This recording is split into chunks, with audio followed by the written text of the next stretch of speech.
inyalo paro nang'o miyo gwenyruok e paro no bedo? Ineno Joyce, ka wawacho adieri kaka jo Kenya,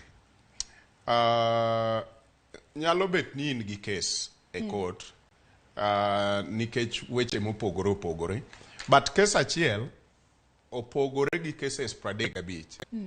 To Mithika Linturi nigi kes, to i cases 35 go kuom gik machal bambo ng'ato, mako ng'ato gi thuon ng'ama miyo, wawuoyo kuom kuo mar pesa, wawuoyo kuom oboke ma obedo forged gi dho ngere mar skul, ma jamaundu.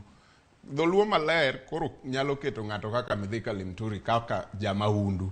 Jamaundu ok wanyal wacho ni oromo bedo jatend migawo mar pur e Kenya ka, nikech en owuon e mbele doho mane timo piethoni owacho ni ok onyal kata donje ode nikech nitie kes ma doho ogole chik ni kik onyon odno, to gike ni e iye kanyo.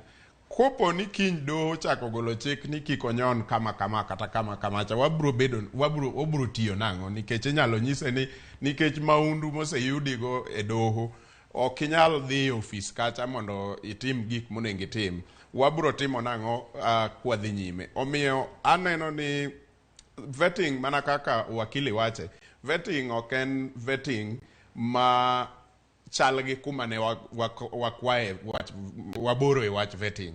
Wan watimo vetting marwa mar kisiasa, manyiso ni